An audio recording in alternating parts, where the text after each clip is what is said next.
As the football world continues to process the tragic death of Diogo Jota and his younger brother Andre Silva, tributes continue to pour in on talkSPORT as we honour and remember the life of Liverpool's lad from Portugal. Liverpool legend Mark Lawrence.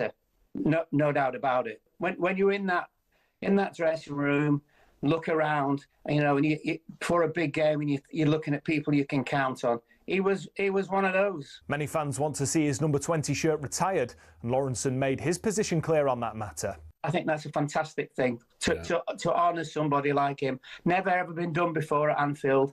I'm sure they'll definitely do something like that, which will be very, very fitting. Messages of love and support from all corners of the footballing world speak to the impact he had on his teammates.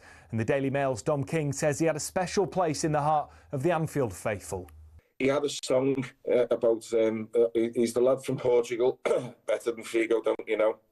Liverpool fans only make those songs for songs of that imagination and colour for the people, for the players that have got something about them, and he embodied their very, very best characteristics. Jota and his brother Andre's funeral will take place in Portugal tomorrow morning.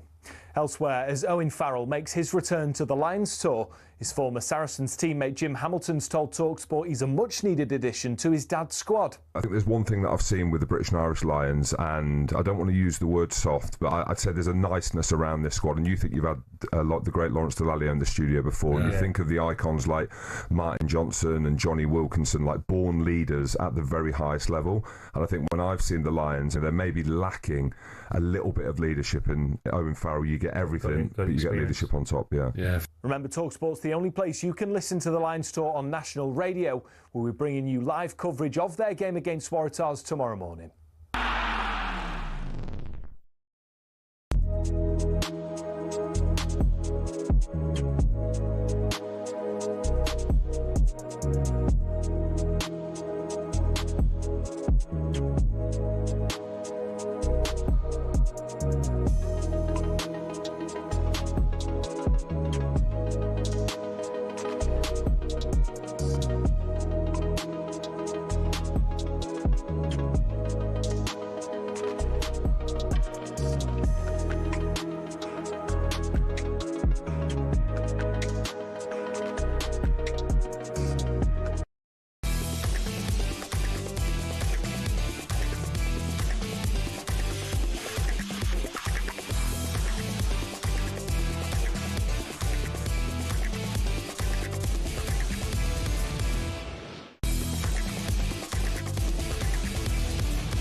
Welcome to it. It is Friday night on the radio. I'm Adam Catterall. Jermaine Pennant is alongside me for Sports Bar Weekender. The phone lines are well and truly open. 03717 223344. We will be doing the quiz at around about 11:30. We'll be talking all things transfer window. We'll sprinkle in a little bit of Oasis. They came back tonight. They did the business. If you're pouring out of the Principality, we want to hear from you. Come on, get straight on it. No doubt you'll be listening to a few tunes on the way out of that gig, to be fair. You might not necessarily be listening to sports radio, but we know that Noel Gallagher loves sports radio, so you never know. The gang might be tuning in. So if you are one of those lucky people that were in the Principality tonight, get on the radio. Let's have a little bit of a crack and get a full debrief of how the boys sounded on their first one in 17 years. 03717 223344. But like I said, it is sports radio. We'll be talking all things transfer window and all the big topics coming out of the world of football. We'll also be touching on the world of boxing as well, with the noise that Tyson Fury fancies another dance, and that is penned for April of 2026. If you've got thoughts on that, you're more than welcome to come and join us. It's the Sports Bar Weekender on talkSPORT.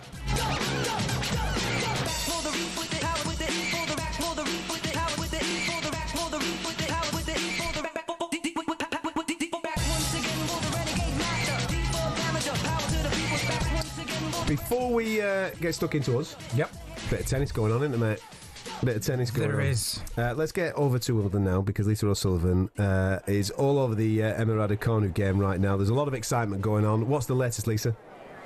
Oh, Cats, unfortunately, it's Arina Sabalenka who's at the microphone giving the winner's speech, because Emma Raducanu has been beaten 7-6, 6-4 in a scintillating centre court encounter. It was the result that on paper looked inevitable. World number 1 beats number 40 in the rankings, but it doesn't tell the whole story. Sabalenka had to graft to get past Raducanu and the centre court support. The first tiebreak was 8-6. In the second, the top seed started forcing errors from the British number 1 and cut down on her own costly mistakes. So Sabalenka moves on. Her side of the draw is now wide open with 13th seed Amanda Anisimova, the highest remaining seed apart from Sabalenka, and she's taking on Linda Noskova, the only other remaining seed on this side of the draw.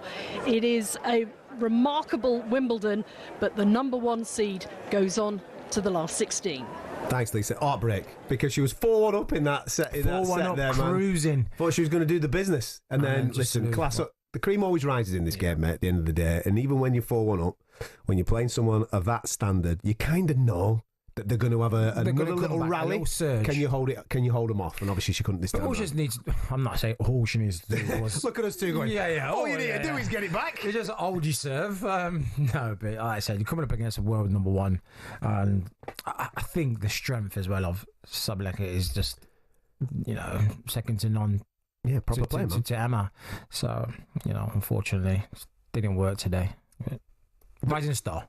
Listen, there's lots of positives. We know that she's obviously won tournaments before. She's got a long way to go in her career, and if she can stay injury-free, her time will come, no doubt. Yeah, I agree. But onwards, a great Wimbledon competition. Lots to get stuck into. If you want to talk about the stuff that's going on in the world of boxing, I'm sure that's Prick Your Ears Up this week. You can do.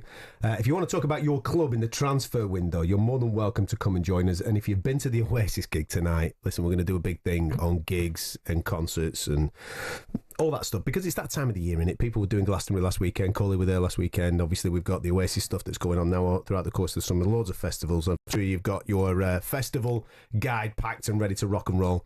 You're more than welcome to come and join us and talk to us about that. 03717 223344. And as ever, we will have a little bit of trivia coming your way at about 11:30.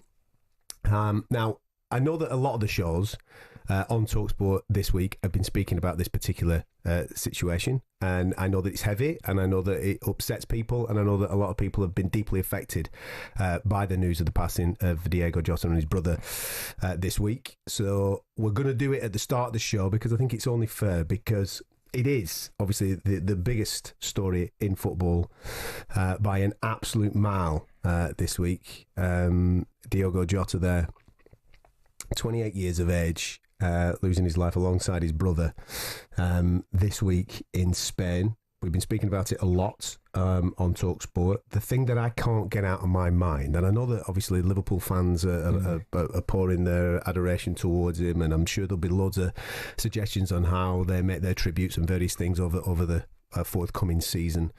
And the football community really seems to have come together on this particular story. I've been listening to talkSPORT throughout the course of the week, but the thing that I can't get out of my mind, mate, is what are those parents going through? Yeah.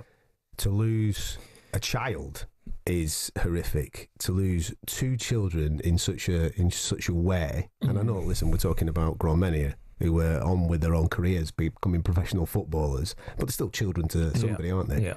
I cannot imagine what those parents are going through. I can't imagine, obviously, what Diogo's wife and his children are going through. But that's where I keep coming back to. I keep coming back to the human element of this. And yes, he's a footballer. Yes, it's high profile. And yes, we're talking about it on national radio. But just from a human point of view, it's absolutely uncomprehendable. It's one of them that when you get told about it, it takes your breath away a little bit, and you're lost for words, and you try to find the words, and that's our job on the radio, to try and find the words, to document it properly.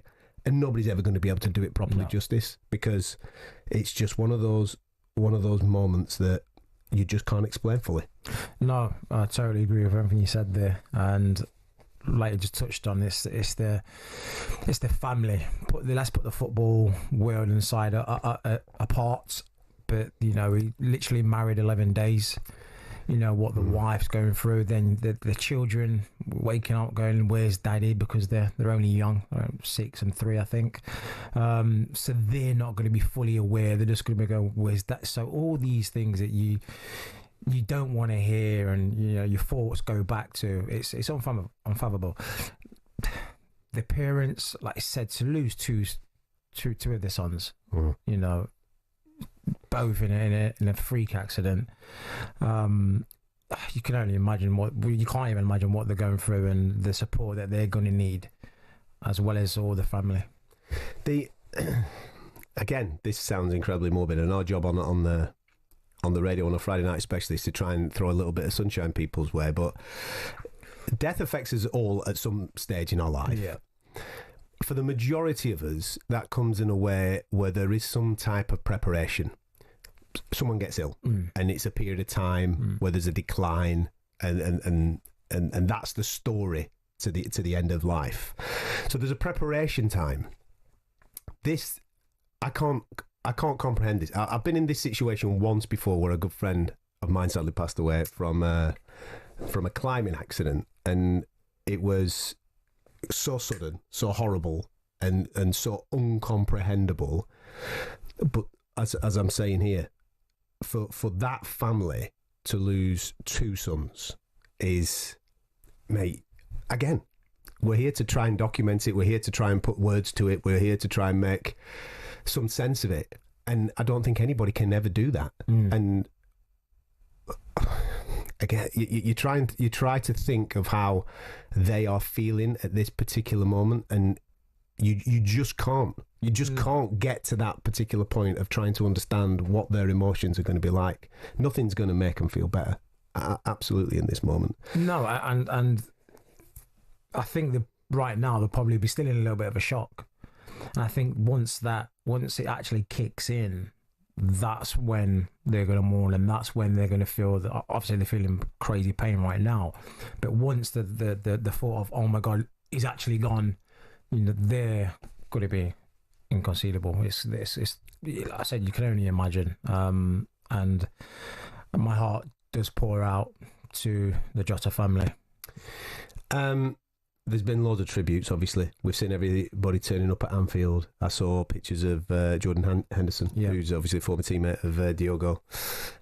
He looked, inconsolable up there. And I've seen various other footballers posting things on their social media, some obviously going down to Anfield. We've seen, I saw some of the Everton players as well turning up, representing Everton, paying their tributes today. I've seen pictures online of another Oasis have obviously been playing tonight, and they played Live Forever, and Diogo Jota's image was up on the screen in the back of the Principality.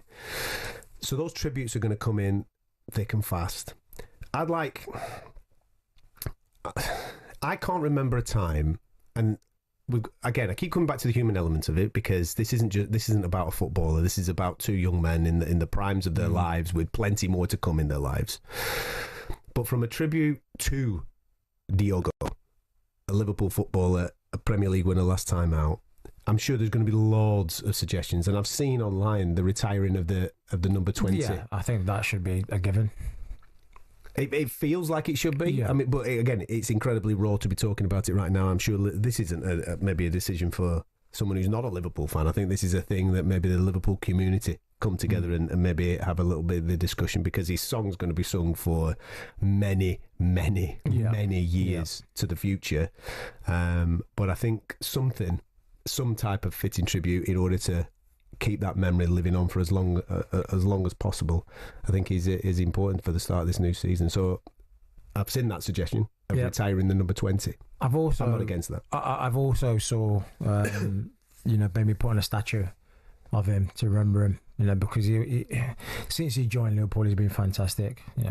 Like I said, he's given me so much joy watching some of his late goals, and his final goal of his time at Liverpool was no better than scoring against Everton to win the game. Do you know something? I didn't even think about that. What his last goal was. But now you've just told me that takes me back to that particular moment. Yeah, chops in, then chops out, and then sends Pickford the wrong way. He came up so many times like that. Trump, such an important player. He was the best finisher at Liverpool. So I wouldn't be surprised if they do put a statue for Diego. You can always tell the manner of someone with the way that other people speak about them that know them well. and the amount of footballers that I've heard this week, obviously Jurgen Klopp seemed a little bit lost for words with the way that he was speaking about him too. And I'm sure there's a lot of Liverpool fans out there. I've personally got a lot of mates that are Liverpool fans that have come across Diogo in their time up there and met him and spoken so highly about the way that he is with the fans and his mannerisms. And this is the lasting thing, I think, whenever anybody passes, you kind of forget with time what they've said or what they've done, but you never forget how they made you feel. And he seemed to be the type of character and football that made you feel a certain way. He played with a high energy, he played with a big smile on his face, and he gave it 100% every single time that he was on the football pitch. And I don't think that memory will fade anytime soon, especially with the Liverpool faithful that loved and adored him. And I think it's going to be emotional. That first game of the season, jeez, man, that is going to be some emotional. That is going to be some serious place to be. Yeah, if there's any, if you can take any sort of silver lining, which you probably can't, I think this will give Liverpool extra motivation to do it for Diego now, to try and put in performances. Every game will be for Diego. The fans will be singing for Diego, and it's going to spur them on. It's going to bring them together. It's going to give them a real sense of bonding over some absolute horrible tragedy. Liverpool and Scouts are accustomed to disasters throughout their time. But I think they're going to rally the troops. Everyone around Liverpool are going to support this and probably take them in another direction. Yeah, it's just heartbreaking, mate. Heartbreaking when that news came through this week that Diogo Jota and his brother sadly passed away in a car accident. Listen, it is open for you. You're more than welcome to come and speak about it because it is the biggest story of the week. And if you haven't had an opportunity to maybe pay your own personal tribute, listen, this radio show's for you. It's not ours, it's yours. 03717223344. We are going to move it on. We're going to speak about some of the other things that have been going on in the world this week, of course, from the world of boxing, in the transfer realm as well. We'll talk about the Club World Cup because Chelsea are in action a little bit later on, taking on Palmeiras. And of course, we will talk about that Oasis concert. So we'll get stuck into all of that next right here on the Sports Bar Weekender.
the Sports Bar Weekend there on talkSPORT. A little bit different. It's obviously the close season. Yeah, there's a bit of footy on here, a little bit of boxing on here, a little bit of all different types of sports that we're going to be speaking about. But tonight, I suppose, the big one is that Oasis are back. That's right, long awaited. 16, 17 years in the making. They return to Cardiff, South Wales tonight, Principality Stadium, to kick off their brand spanking new reunion tour. Oasis 25 is what it's being billed as. And if you were there, I don't even think... Are they still in encores? They're still doing a bit of encore, are they? Is that what they're doing? We'll get people when they start to filter out of the Principality Stadium on 03717 22 33 44. I've no doubt that the majority of people are watching it on some type of social media right now because everybody's posting videos and all sorts of stuff. I'm here and I'm doing whatever I'm doing. If you're watching us live on the talkSPORT YouTube channel right now, you can see some of the pictures from the reunion gig tonight as they kick off in South Wales. Have you ever seen Oasis live? No. What are you talking about, man? This was a rite of passage for any youngster. This is a generation here, man. Can I be honest? Don't tell me you're not into them. Do not tell me. I'm just saying. No, don't do it. I'm just saying if I got invited, I probably would turn it down. I can't believe you just said that. Man. You if someone said to you now, would you like to come watch Oasis? We're not going to make you travel. Do it at Wembley. Yeah, right? Get yourself up to Wembley to go and watch Oasis do the thing in a couple of weeks' time. You would turn it down. I wouldn't. It's not your thing. thing. Yeah, I wouldn't be excited to go and see it. I wouldn't be like, oh yeah, I can't wait. It's just not my thing. Okay, all right then. All right then. What is your thing? If someone came along now and said, right, Jermaine, got some tickets here for this. What's the one that you would absolutely travel for? There'd be two. I think Boys to Men. Right, okay. Now you're explaining a lot. Right, you're explaining a lot. Get them slow jams out, mate. You're a lover. Right, I get it, man. I get it, right. And do you know what? As an entertainer, Chris Brown. You what? What do you mean? He's been on recently, hasn't he? Has he not been doing a bit? I've seen him popping up. He's here, yeah. He's in the UK. I think he might be finished now, but... doing a tour in UK. Boys to Men and Chris Brown. Chris Breezy and a bit of Boys to Men. Chris Breezy? Who's he? A bit End of the Road. You know, we belong together. Listen, don't get me wrong. There's a time and a place. Know that you might. Bro, listen to me. There's a time and a place for Boys to Men. I get it. We've all been there. You know what I mean? That Citron Saxo back in Blackburn, mate, when I've taken somebody out to the cinema, you put the Boys to Men on. Tell you what. Seals the deal, mate. After you go to the concert of Boys to Men, that ride home, it's done. Done. They've warmed them up. Signed, sealed, and delivered. That was Stevie Wonder, but you get what we're saying. All right? I get it, right? That's nice. But this is different, mate. This is a band that defined a generation.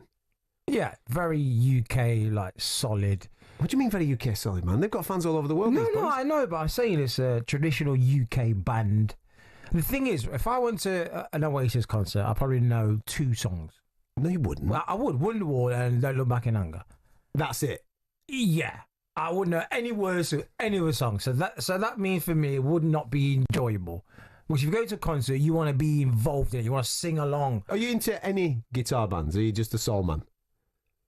Yeah, no guitar bands. You don't like any? It's not your vibe? No, because that's cool. Because when I was growing up, my dad didn't play. My dad's. What type of music were you? My dad's Jamaican, right? So he wasn't rocking Oasis. What was he playing? The usual stuff. Of reggae. Then it was R&B. Right.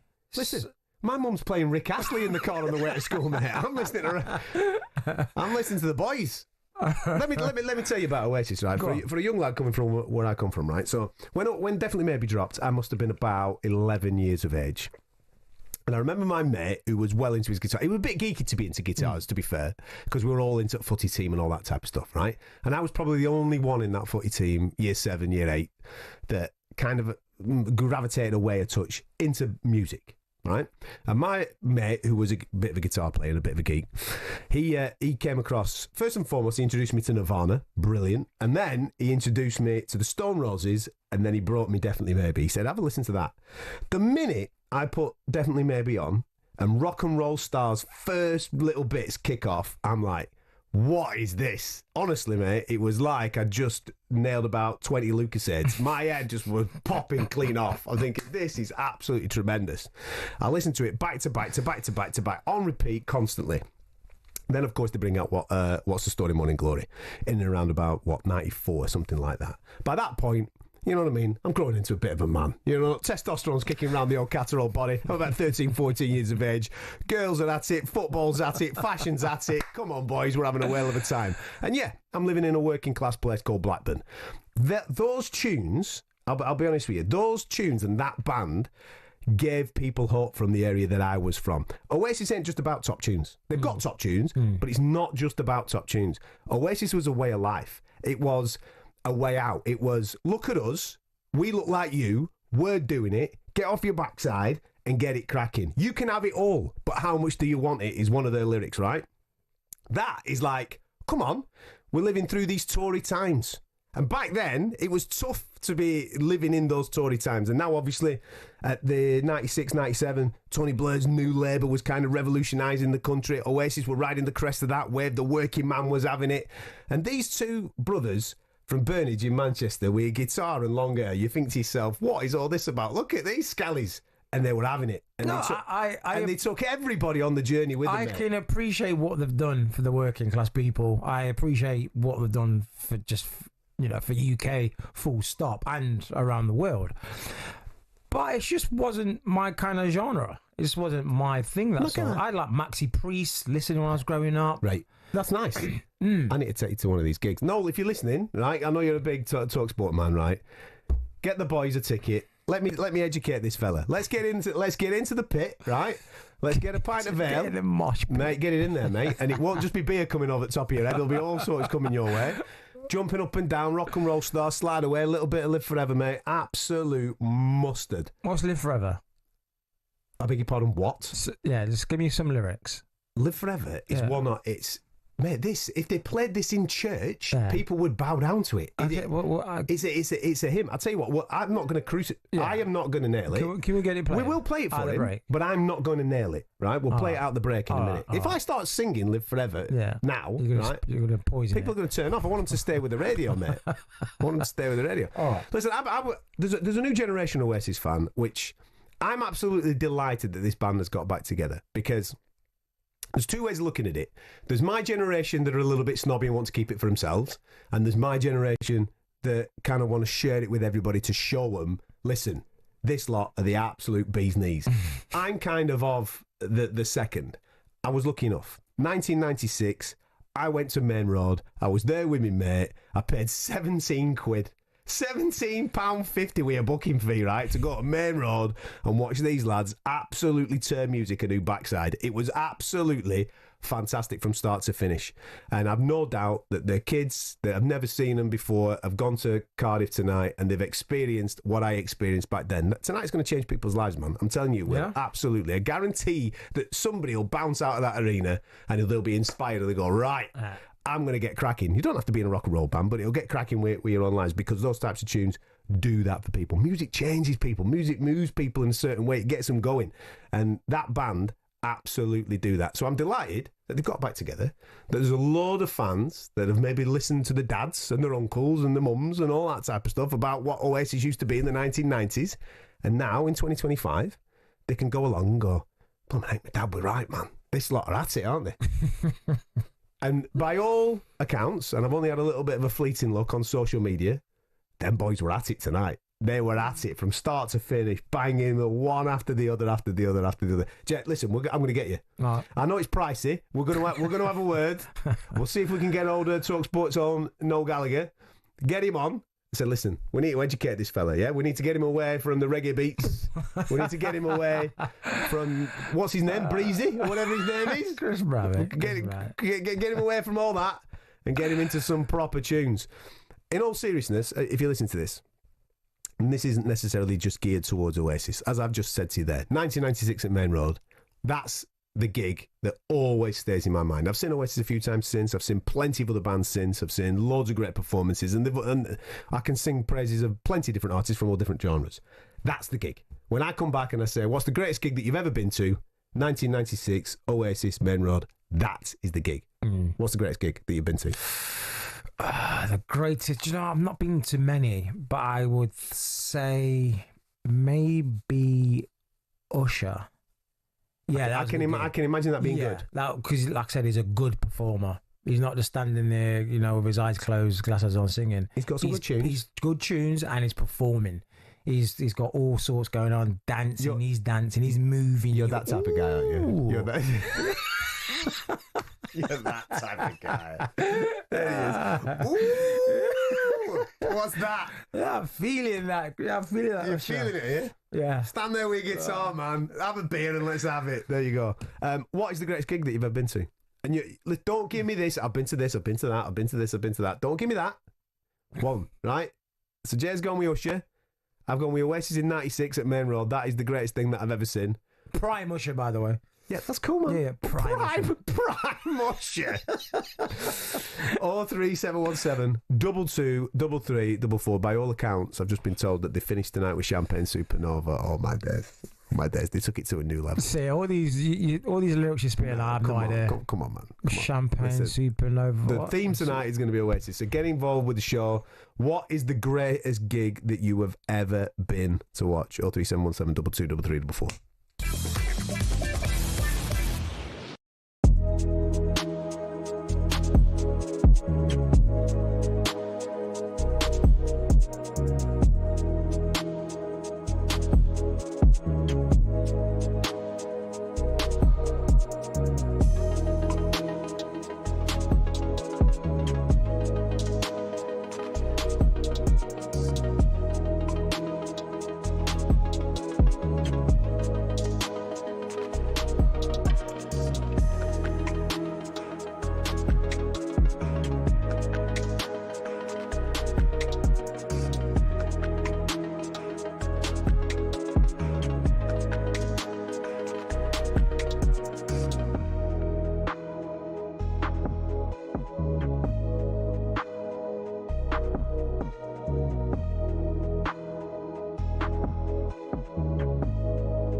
As the football world continues to process the tragic death of Diogo Jota and his younger brother Andre Silva, tributes continue to pour in on talkSPORT as we honour and remember the life of Liverpool's lad from Portugal. Liverpool legend Mark Lawrenson's praised Jota's impact at Anfield. I would call him a 100%er. Yeah. Which we used to do in our day. If you were a top player and, the talk was about you, just go 100%er. No doubt about it. When you're in that dressing room, look around, and you for a big game and you're looking at people you can count on. He was one of those. Many fans want to see his number 20 shirt retired, and Lawrence.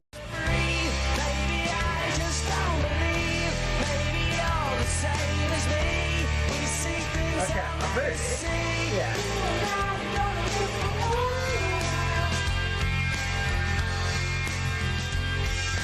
Maybe. All right, you know it now, do you? Yeah. Okay. Yeah? I wouldn't know the title, but when I hear it, okay. Because these are legendary. Legendary, as you just said yes, but you can't go anywhere without kind of hearing these tunes. Right, legendary. In pubs, in events, or not. But it doesn't mean it tickles my fancy. Hey, Breezy Wheezy, whatever his mumming name is. You're not hearing him like this, are you? I'll tell you what. Proper that, mate. Yeah. A little bit of Live Forever there. 03717 223344. DJ Majestic's been on, right? I don't know anybody with a more eclectic taste in music than the main man Madge, right? Listen. Well, it's his job. He's a DJ. Well, hang on a minute. I know plenty of DJs that just stick to one niche, right? Fair enough. One day he's at Bumming Pasha doing his thing and smashing house music out. Next thing he's playing guitar in a ska band. You know what I mean? He's all over the guy, right? He is across all different walks. He's disappointed in you, mate, right? Is he? To say that you've only been to 2 gigs. You've been to Chris Brown and Boyz II Men. They're the ones. Yeah. And he would like to point out that reggae, yes, has plenty of guitars in there. No, I'm not saying that I don't like music with guitars. I'm just saying, in a Jamaican household, it wasn't Oasis getting blurred out of the stereos. Okay. It was more of your Bobs, I can't even tell you else, but yeah, that's the kind of what we was brought up with. We wasn't brought up with don't look back in anger. Oh no, that. Stop absolutely rinsing my tracks. Sorry, Oasis. Let's get on the dog and bone, shall we? Simon, how are you, mate?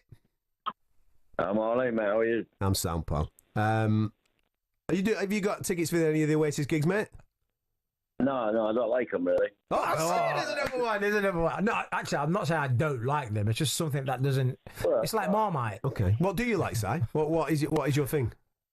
Well, I went to watch Queen at years ago at Newcastle football ground. Okay.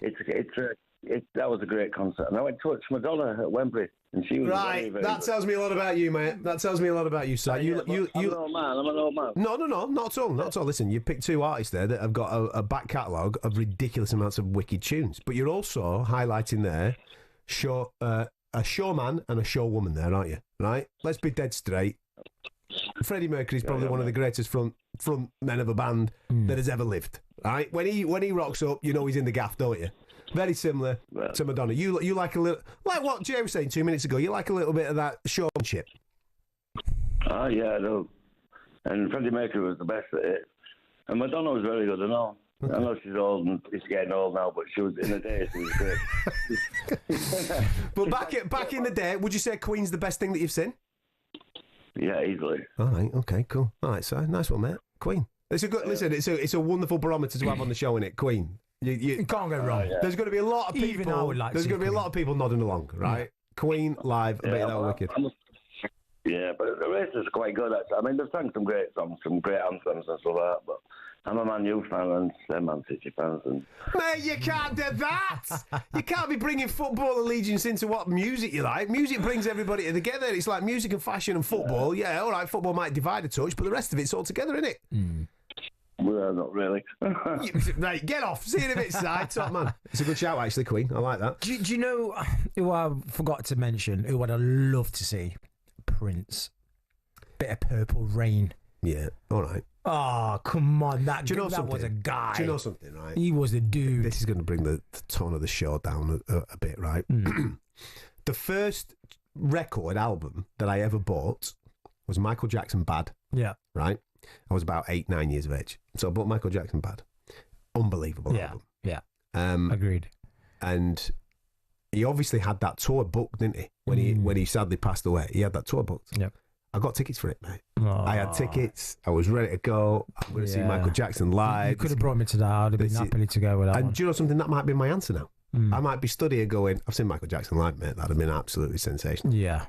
It would have because I reckon as a concert, back catalogue of tunes. Oh, yeah. Performance-wise. Few moonwalks. It'd have been right up there, wouldn't it? Yeah, exactly. Liam, if you're listening on the way out of that gig, mate, chuck some moonwalks into it. And a couple of...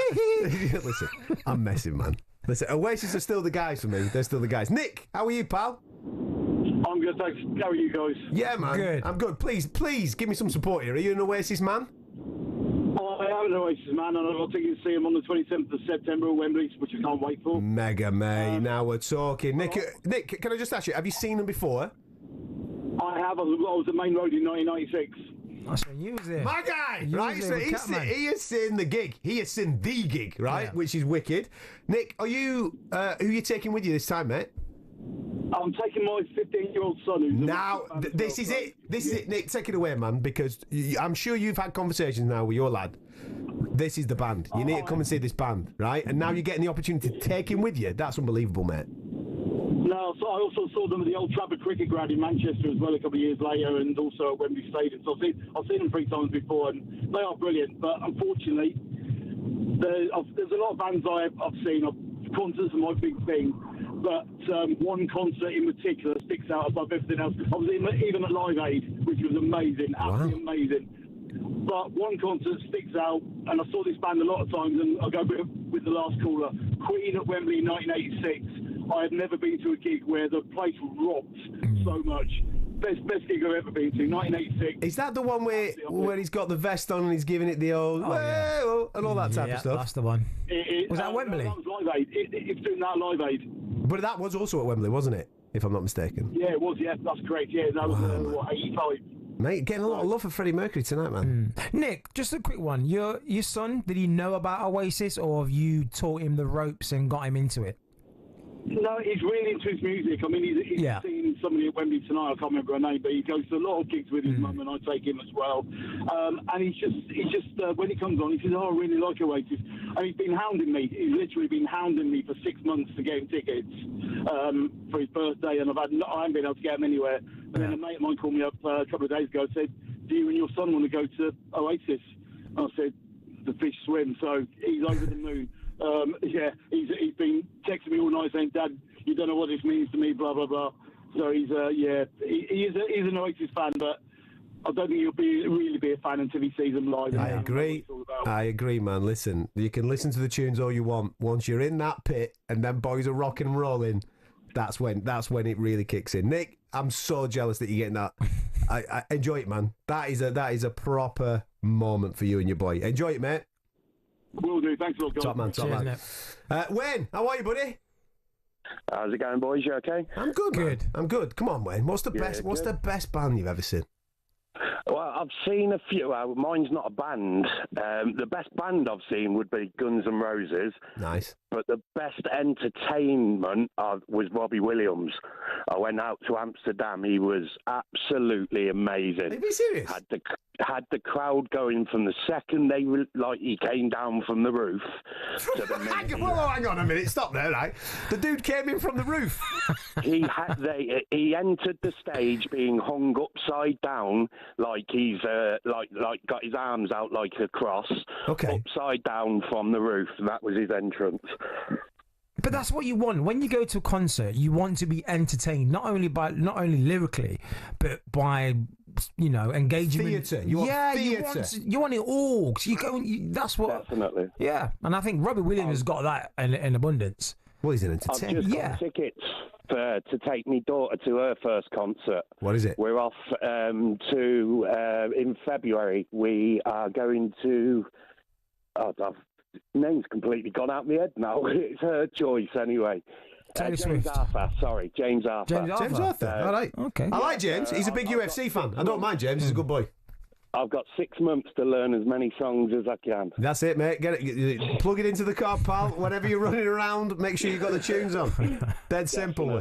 Definitely. There you go. Robbie Williams. Nice one, Wayne. See you in a bit, buddy.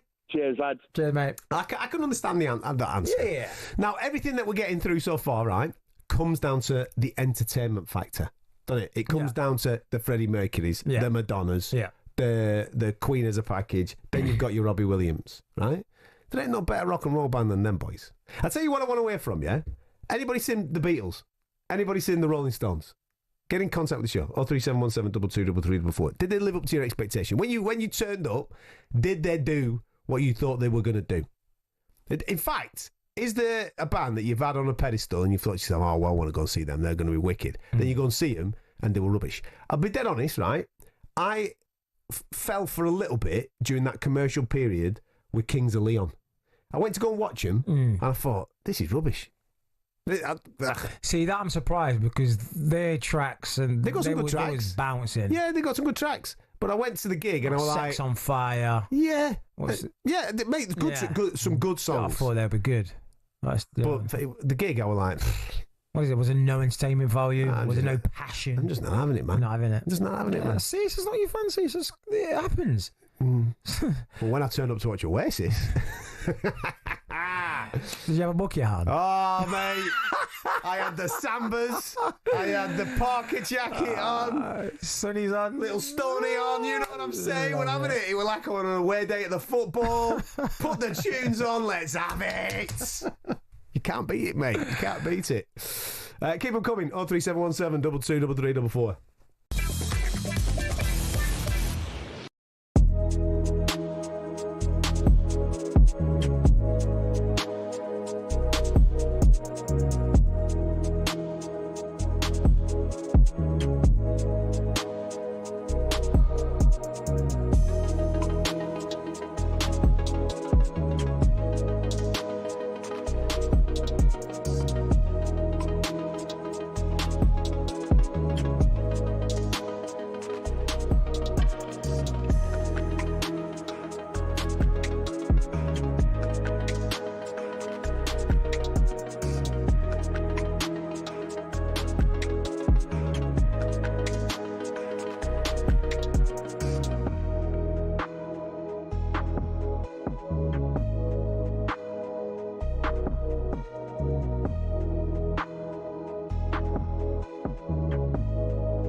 It's over, man. Who's this? What are you talking about? This is Oasis. Is this Oasis?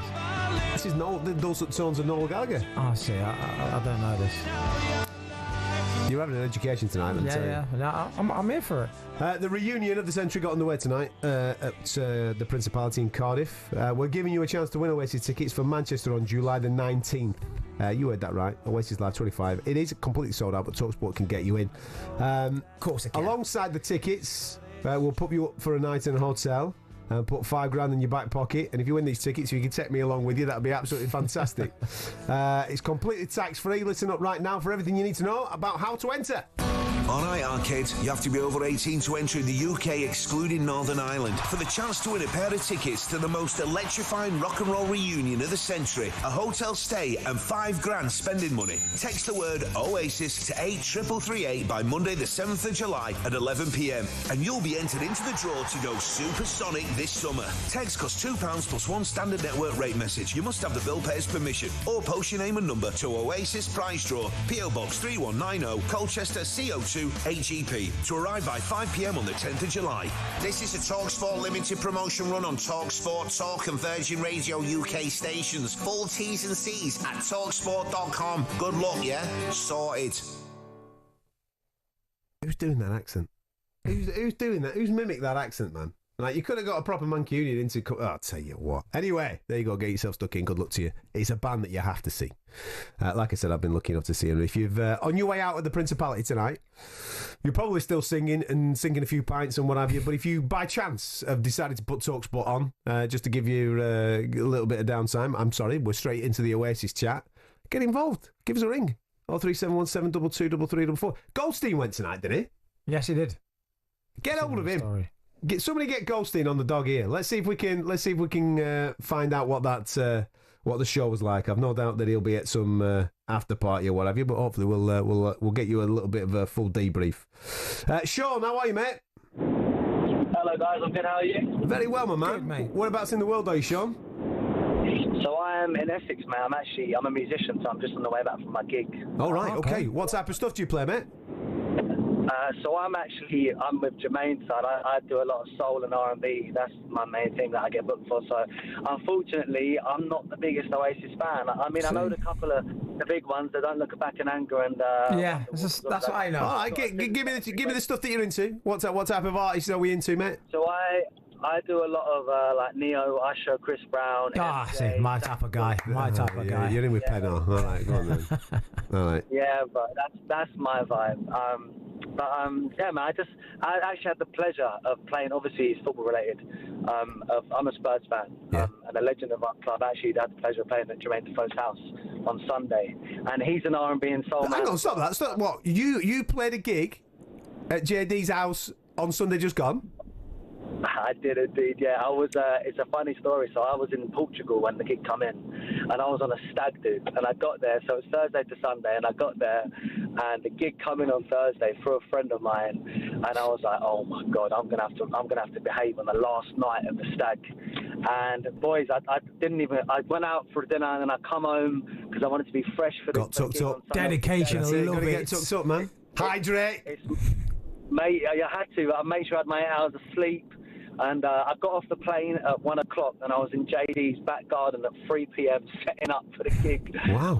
I don't know how I managed to make it happen, but yeah, he's a lovely guy coming in. From your point of view, then, like, listen, I don't know what level of stuff that you're doing, mate, but obviously you've just said that you're a big Spurs fan. The nerves must have been a little bit. Before the first tune kicked in, you must be thinking to yourself, right, I better nail this. This better be half decent. Kind of. I mean, I played for Andy Carroll's family as well, and I've done like a few high-profile things, so you kind of got to get used to it. I mean, I'm not playing it down at all. I mean, I'm a big JD fan, obviously, being a Spurs fan. So it was, I mean, I wouldn't have a night off on my best friend's stag do for anyone, but this, obviously, they all understood. Okay, so what type of stuff were you doing for him? Were you doing like the covers of what you've just been saying? Do you know Jagged Edge? Yes. I was singing about Jagged Edge. Yeah, let's get married. Let's get married. Nice. Meet me at the hotel in your white dress. That's a tune, to be fair, man. That is a tune, to be fair, man. Let's get married. Go on, Jermaine. You know it, son. If you need a backing guy, he's your guy. 100%. But yeah, bro, a bit of a Usher, You Got It Bad. Okay. Right. Mario. Okay. Yeah, all them. So, right, we've got the vibe that you're into. What's the best thing that you've personally seen live? You know what? It's Chris Brown, mate. I saw him in 2020. Jeez, everybody's on the Chris Brown thing. Because he's an entertainer. Two times in a week, and he was unreal. To be honest, I saw Usher in March this year, and Usher is like the GOAT for me, apart from MJ. But Chris Brown just set a bar, and like it pains me to say, but Chris Brown is the king of R&B for me. Like he's just another. Yeah, he's another level, man. I'm sure Jermaine can relate. Oh, certainly can. Right. Certainly can. Well, listen, Sean, I'll let you get off with your evening, mate. Thank you very much for the entertainment. And a little bit of a rendition of Jagged Edge. That took me back. Well done, man. Love it. Steve-O, how are you, pal? Yeah, I'm all right, thank you. Yourself? Very well, Steve. Come on, man. Let's bring some order to proceedings here. Order! Okay. What is the best band that you have seen live? The best band is Steely Dan. Steely Dan. Wow. Right, okay, here we go then. Go on. Yeah, Donald Fagen and Walter Becker. Where was that at? What did you see them? That was at Wembley 2019. I think that was 2018, 2019. But also in, I'm quite old, so in 1963, I saw the Beatles at Finsbury Park, Astoria. And when I was 19, which was around 1969, I was in America for a year, and I travelled over to Las Vegas to see Elvis Presley. No way you did not. No way you did not. Brother. The Hilton International in Las Vegas. Yeah. Wow. Hang on a minute. Right. So you have just said the best thing that you've seen Steely Dan, right? Yes, but you have seen Elvis in Vegas.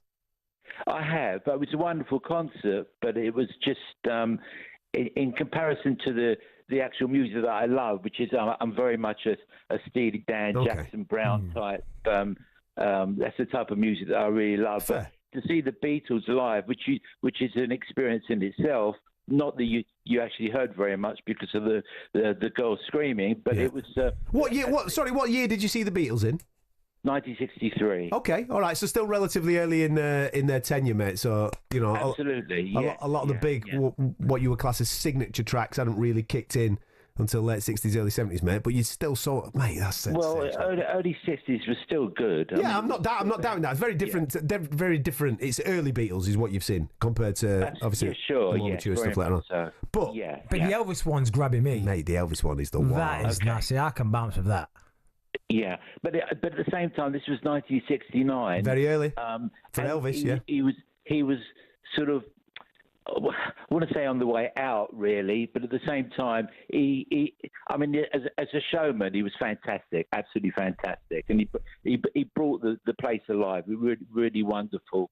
But it's the experience more than anything else to have seen people like that. That was it lived with me forever. Something like that. So, mate, that is the ultimate. At any dinner party, when anybody talks to you and they go, "Have you seen any bands?" Yeah, man. Yeah, I've seen the Beatles and I've seen Elvis. Rock and roll, baby. Yeah, of course. Yeah. Top man, thank you so much for sharing that with you, Steve. No, thank you very much indeed. Thanks a lot. What a guy. Love that. I love the fact as well with seeing those two legendary musical performers, we'll call them, obviously in Elvis and the Beatles. And he goes, I saw Steely Dan about 6 years ago in London, and they were wicked, mate, and they were better than. But it just goes to everyone's it's what you're tasting. It's what you flow and with. what you connect with. But I think with Elvis, he had why I liked him is because he mixed a bit of soul in his music. He had everything. He started with the kind of the R&B and mixed it with the country with his flow. You've not seen the biopic of Elvis? Yeah. How he kind of got the church choir. Yeah. And kind of brought that into his vocabulary and his tunes. Fantastic. Look at you, man. Yeah, I never thought we'd talk Elvis tonight. This is the type of show that this is on a Friday night. Anything goes. And you're more than welcome to come and join us. 03717 22 3344. If you've been at that Oasis gig tonight, by the way, give us a ring.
As the football world continues to process the tragic death of Diogo Jota and his younger brother Andre Silva, tributes continue to pour in on talkSPORT as we honour and remember the life of Liverpool's lad from Portugal. Liverpool legend Mark Lawrenson's praised Jota's impact at Anfield. I would call him a 100%er. Yeah. Which we used to do in our day. If you were a top player and, you know, the talk was about you, just go 100%er. No doubt about it. When you're in that dressing room, look around, you know, and you for a big game and you're looking at people you can count on. He was one of those. Many fans want to see his number 20 shirt retired, and Lawrenson made his position clear on that matter. I think that's a fantastic thing to honour somebody like him. Never ever been done before at Anfield. I'm sure they'll definitely do something like that, which will be very, very fitting. Messages of love and support from all corners of the footballing world speak to the impact he had on his teammates. And the Daily Mail's Dom King says he had a special place in the heart of the Anfield faithful. He had a song about he's the lad from Portugal, better than Figo, don't you know? Liverpool fans only make those songs for songs of that imagination and colour for the people, for the players that have got something about them, and he embodied their very, very best characteristics. Jota and his brother Andre's funeral will take place in Portugal tomorrow morning. Elsewhere, as Owen Farrell makes his return to the Lions tour, his former Saracens teammate Jim Hamilton's told talkSPORT he's a much-needed addition to his dad's squad. I think there's one thing that I've seen with the British and Irish Lions, and I don't want to use the word soft, but I'd say there's a niceness around this squad. And you think you've had the great Lawrence Delalio in the studio before, and you think of the icons like Martin Johnson and Johnny Wilkinson, like born leaders at the very highest level. And I think when I've seen the Lions, and they're maybe lacking a little bit of leadership in Owen Farrell, you get everything, but you get leadership on top. Yeah. Remember, talkSPORT's the only place you can listen to the Lions tour on national radio. We'll be bringing you live coverage of their game against Waratahs tomorrow morning.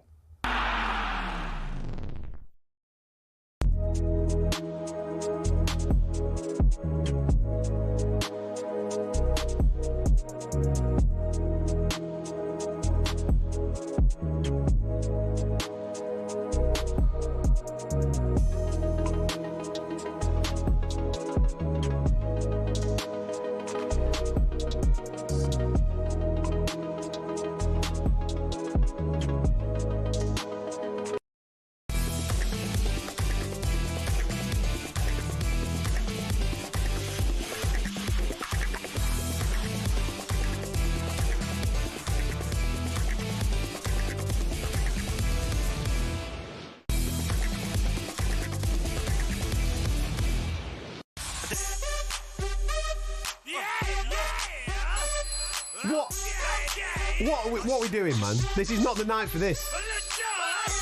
Have you asked for this? No. This is just absolute... Nah. If you've just tuned in, a little bit of everything on tonight's show. It's Friday Night Sports Bar, trying to spread a little bit of sunshine. I know it's been a heavy week with everything that's going on in the world of football. We'll talk a little bit of boxing later on.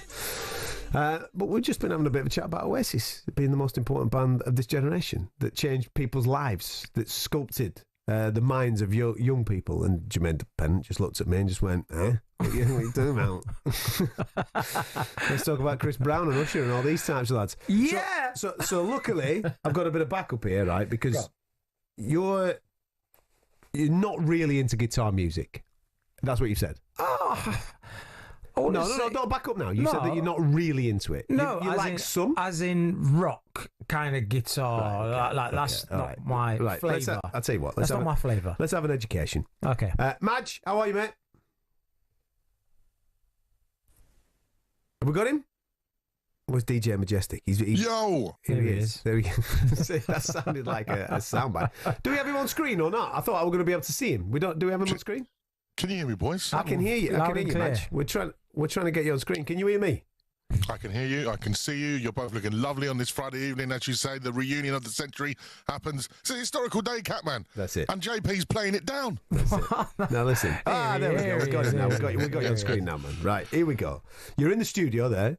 Yeah, I'm in my studio. Right, you've got a million instruments there, mate.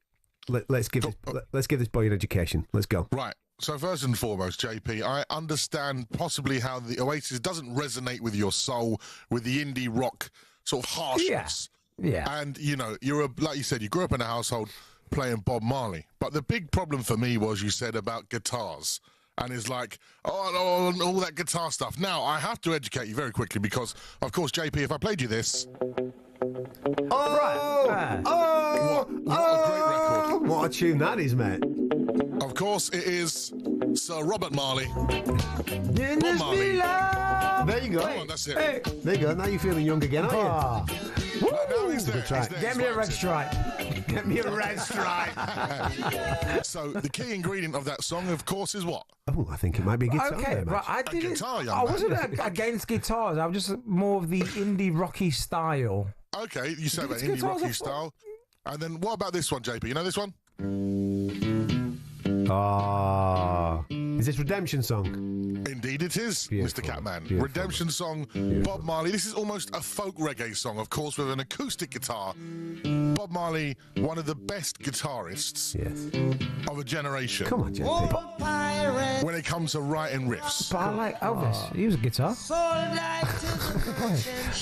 And of course, another one, which the whole sound of reggae is based on the wah-wah pedal and the offbeat skank on a guitar.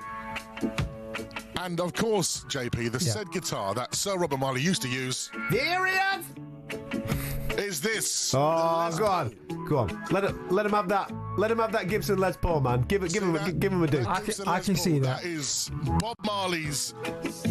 That's it. His beautiful sound came from a Gibson Les Paul, which of course is a guitar. Come on, man. I like guitars. Come on. You like guitars now, dear? So I like guitars. I love guitars. As a guitar man, as an axe player myself, I was offended with JP's comments. I'm sure there will be a retraction. I like guitars. There you go. You do now? I know. I like guitars. You're just not into harsh, overtoned guitars with sort of waily voices. Yeah. There you go. But it's been a great show hearing people's experience of gigs and Catman's abs. Do you know what? When you was talking, Catman, I was thinking, there's something in this, what he's talking about. I might sample it. Talking about the way music moves people and how it can have... Absolutely. And I think this is, you know what the biggest and the saddest thing for me in the world we live in now, with how fast-paced it is and the way music's quite throwaway. And I don't know if you guys caught much of Glastonbury at the weekend. It wasn't the best one for me, to be fair, mate. Exactly that. And I feel Oasis are probably one of those bands now that still got the ability to do it and cross generations, but because of their legacy. Now, we're not going to have another Oasis again because times have changed, and to be a trailblazer doesn't exist. I don't think we'd have an Oasis in this generation.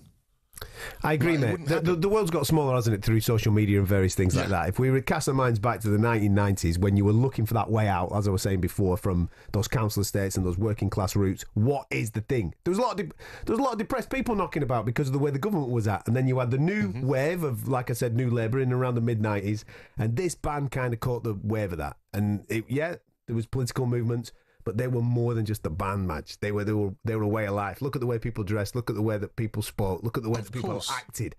Then they coincided it all with football as well. And away we went, man. And it helps that they had some banging tracks as well.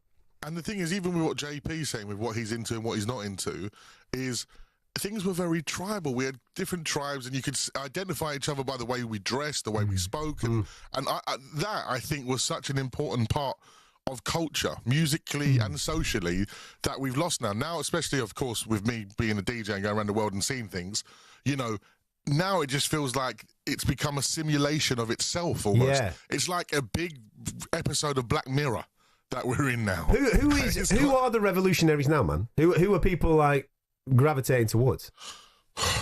It feels like it's all been done, doesn't it?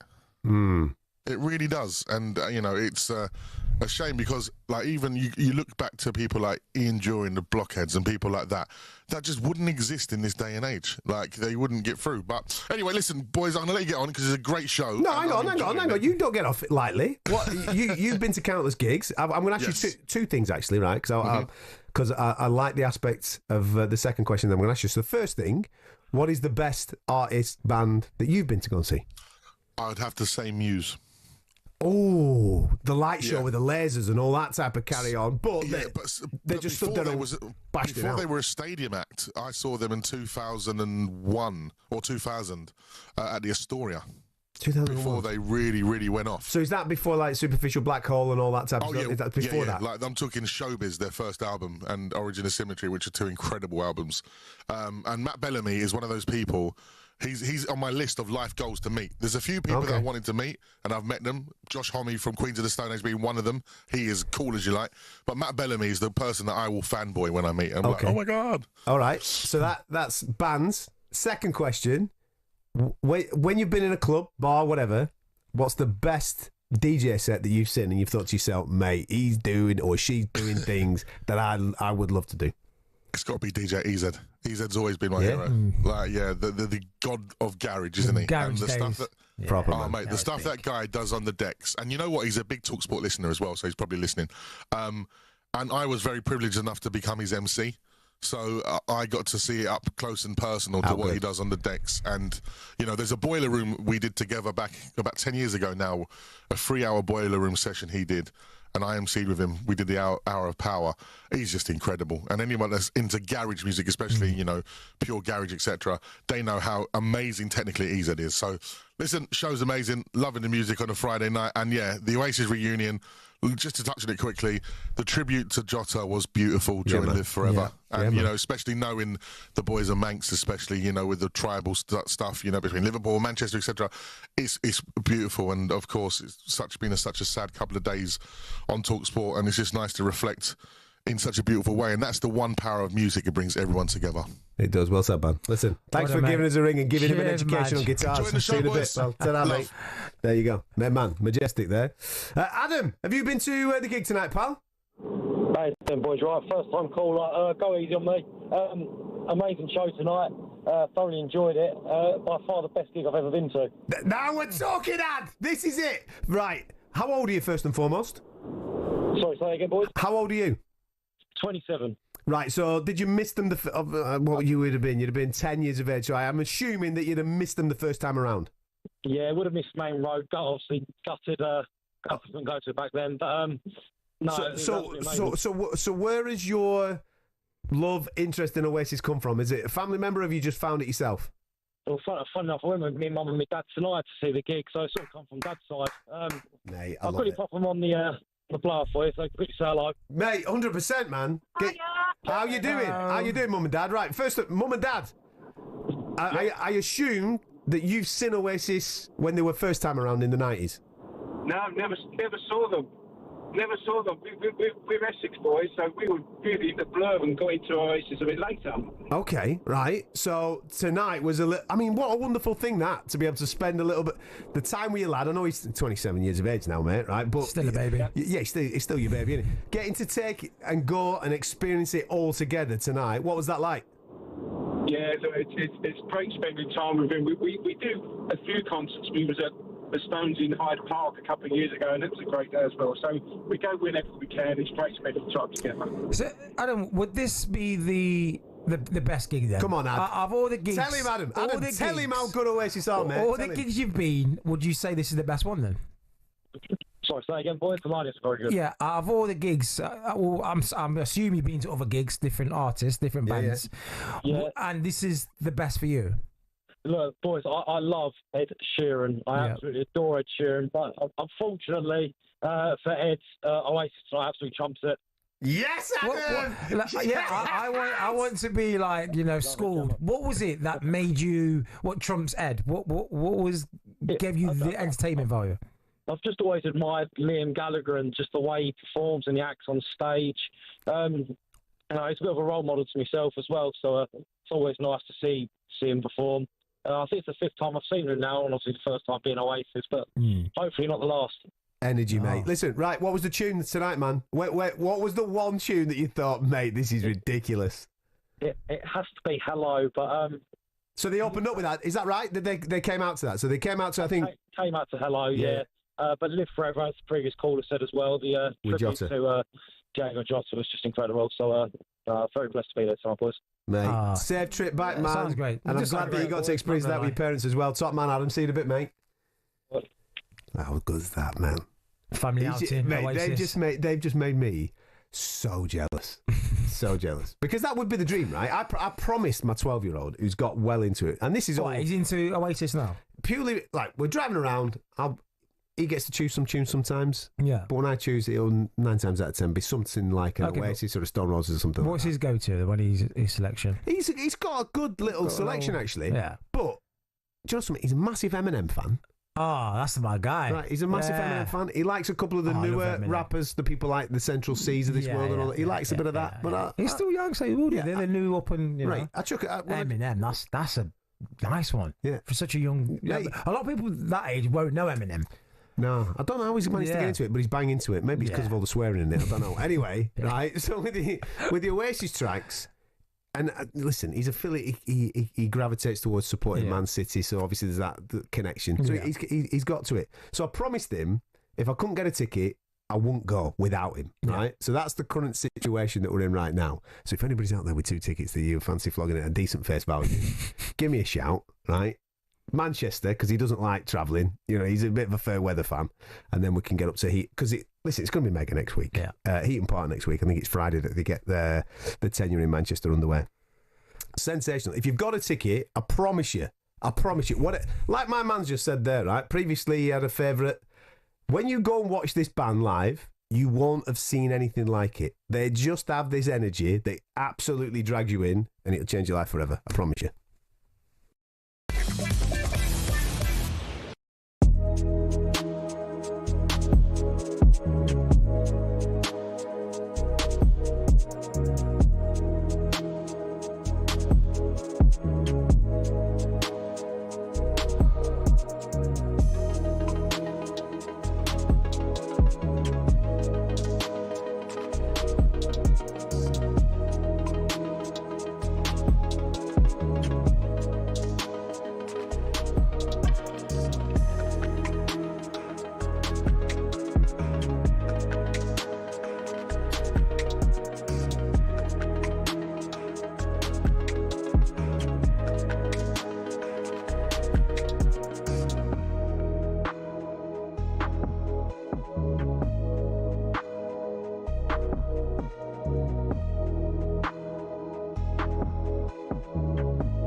Bring it on with talkSPORT Bet. Download the app or visit talksportbet.com for exclusive offers and bonuses. 18 plus, gambleaware.org.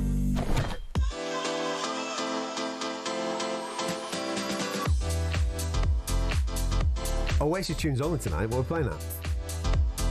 Tell you, mate. Must be PRS kicking in. Manchester's just played 3 Bob Marley tracks back to back. We're in trouble, aren't we? Time to look at some of the latest odds with talkSPORT bets. Ryan, how are you, buddy? Oh, it's the lads. I'm good. How are you boys? You well? Oh, good, right. Listen, this will be a man will know, right? Have you got did you get any Oasis tickets? Me? Yeah. I'll be honest with you. And look, Catman, you know I love you. Don't you dare. You know I love you. Don't you dare, man. Don't you dare. We've had our disagreements about Bruno in the past. Yeah. I don't want to have another one, right? But I wouldn't even have tried to get them. See, I told you, not everyone's cup of tea, right? Is it? No, it's not. It's not. And my missus, she was like, "Don't say that on air. Do not say that." Your missus is right. Your missus is right. She loves them, you know. And she actually was saying that, you know, she'd love to see them. Now I feel like a bad boyfriend because I only learned that tonight. But they're just not for me. They're just. What is for you? I need to get an understanding of your musical taste. Come on. Do you know what? It's varied though, Catman. Don't give me that. Everybody's got a favourite. But I should go to. I gravitate towards UK rap, you see. So if you look at that, like it's just not my kind new or old. A combination of the two. So my favourite is I like Skepta, Wiley, Dave. Like those are my that's my bag. You're an old school grime type of UK like garage. Madge. I can resonate, you know, DJs and all that. I can get it. So look at you. I can appreciate. That's the Coventry in you. That's the Coventry in you, mate. That's what it is, isn't it? You know what I mean? Do you know what it is? It is. I can appreciate the level of icon that Oasis is, though. Yes. I'm not downplaying it. I'm not downplaying it. Do you know what it is? Do you know what it is? Right. And listen, let's be honest, right? You're a United fan. You've done this on purpose, haven't you? You've done this on purpose. You've thought to yourself, I am not supporting their Man City supporting band. I'm not having it. You know what? I love the caller earlier who said, and he just threw it in at the end, didn't he? And their City as well. So I got get in there. Now, do you know what? I like that, but I like that you're enjoying it, Catman. I don't know if you said, are you going? Did you manage to get tickets? No, mate. No. Listen, I tried my best to get in. I'm gonna have to put a call into Simon Jordan or something. He's mates with all big wigs, isn't he? You know what I mean? See if we can get something going. Like I said to Jay 2 minutes ago, I promised my 12-year-old if I couldn't get a ticket for myself, I wouldn't go. We go as a pair, mate. Because I want him to experience it. I was lucky enough to experience it in the 90s, so I want him to kind of. That was a beautiful call 2 minutes ago with that other caller called Adam, who went with his parents tonight. Man, that's what it's all about, being able to take the next generation and see stuff that you saw from years back when. I must admit, that's so true, because taking my little boy who's 8 months old now, you know, having dreams to take him to see Skepta just doesn't hit the same. It doesn't hit the same as going to go and see Oasis. So that, like, I understand that, and it was a lovely call, I have to say. Who did you go and watch in the 90s? What band? What? I was in the 90s. I keep forgetting. 91. Yeah, I forget that you're not my age. 2000s. All right, the 2000s. 2000. Do you know what? Again, it would be like, it was more American rappers in the 2000s. So, all right, then there you go. Let's say 50 Cent came over, right? And you got a ticket to go and watch 50 Cent when you were 15 years of age, yeah? Yeah. You'd take your kid to go and watch 50 Cent now, wouldn't you? Absolutely, and he'll be listening to 50 Cent. I'll be making sure of that. So yeah, I mean, I want my full circle moment. This is making me want you to have yours, Catman. I can't believe you haven't got tickets yet. You need to make them calls, pull some strings, do a little, Busquets, and pull some strings in the midfield and get some tickets. Hang on. I've just been told that our vision mixer Martha tonight. She was at a 50 Cent gig last night. Is this right? Yes, she was. Where was 50 playing? In London? In where? Know that. Playing at Tottenham Hotspur Stadium last night. Yeah, Spurs. She kept that quiet. Didn't she? Didn't let the lads know that we're all going down and go and watch 50. Was he any good? She said it was amazing. Yeah, she did. Oh, as the kids say, he was lit. That's what I've just been told in my headphones. Yeah. And that's the difference. No one's ever said that. There'll be none of that on Oasis. There'll be none of that chat at Oasis, man. There'll be none of that. I'll tell you what, Liam was lit. You are? Wonderwall was lit. Get out of it! Speak proper, man. Anyway, shall we talk a bit of footy, shall we, mate? Oh, yeah, sure. Why not? Listen, straight after us tonight, Chelsea Palmeiras Club World Cup. Quarterfinals are underway, mate. This one gets underway at 2. I think it's a test for Chelsea, but you'd favour them, and you'd favour them coming through next one as well, wouldn't you? They should get to the final. Yeah, it looks like the big boys are on the other side of the draw, doesn't it? In fact, last time I was on with Jama, he said the last game that Chelsea had wouldn't be comfortable. He fancied a draw, and it ended up coming to fruition. So, just thought I'd throw you some credit out there. Yeah, thank you. You got one right. Yeah. Well done. Oh, yeah. But with regards to this one, here's a stat for you. I'll open up with the stat here. These two played each other in 2022. Chelsea won that day 2-1. No one who started for Chelsea that day is still at the club. How about that? That's unreal. That's the movements Chelsea are making, the radical changes they're making. It's crazy, isn't it? Yeah. Just a couple of years makes. Now, there's been a few upsets in this competition. We've seen that. For context, Palmeiras, they're 29-10. We've seen wider gaps, don't get me wrong, but Chelsea are favourites, Catman, you're right. And they're just shy of evens right now, but I don't think that's a bad price. I've called it a few times. That's one to look at for your Accas, Chelsea, because it might not be comfortable, but like you said, you would expect them to come through this. Draws at 12-5 as well. I'm going to look at the Chelsea win just shy of evens. What can you look at? Chelsea win both teams to score. Yeah, plausible. That's on at 4-1. That's actually boosted by talkSPORT bet, not bad. Delap anytime is 29-20. Madueke 2 shots on target. That's 12-5. That's not bad. If you want that outside bet, it's a Palmeiras bet here. Paulinho, who scored in their last two, each of their last two, is 16-5 to score any time. So I think whether it be off the bench or whether he starts, that's probably the player you want to look at from that perspective. But I'm with you. I see Chelsea getting through this one, boys. PSG, best team in the world at the moment? Yep. I'm with you. I think so. So they're doing bits against Bayern then a little bit later on? Big game. Yeah, massive. In fact, when we were, being as optimistic as we could be about this competition, this is the kind of game we were hoping for, isn't it? So let's hope it lives up to expectations. Now, PSG absolutely tore through Miami as well, 4-0. They're favourites to win the competition as well, PSG. And it's a real weird one, though. I'll throw a spanner in the works. They've lost the last 4 times to Bayern without scoring a single goal. So they haven't got a good track record against Bayern Munich. But let's have a look. PSG are the favourites at the Mercedes-Benz Stadium at 6-5. Bayern are 2-1. There's not a huge amount in it, but PSG are still the favourites. The draw's on at 5-2. Kane, lads, you got to look at him. He's boosted to score any time at 29-20. I think he scored his 40th and 41st goal of the season, technically, the other night as well, each side of the half. So, he's still absolutely firing. I don't know what you boys thought. I'll throw it out to you. I'm looking at method of qualification. I think it could go to extra time or penalties here. PSG in extra time 17-2, Bayern in extra time 8-1, or the dreaded penalties is 12-1. Can you see that? What do you think? I can see 90 minutes. I can see this game being done in 90 minutes. Yeah, I think they both score. They're both attacking. I don't think it's going to be like a stalemate. It's going to be end to end. I think PSG will wallop them. You think PSG do it? Yeah, I think they'll wallop them. Yeah.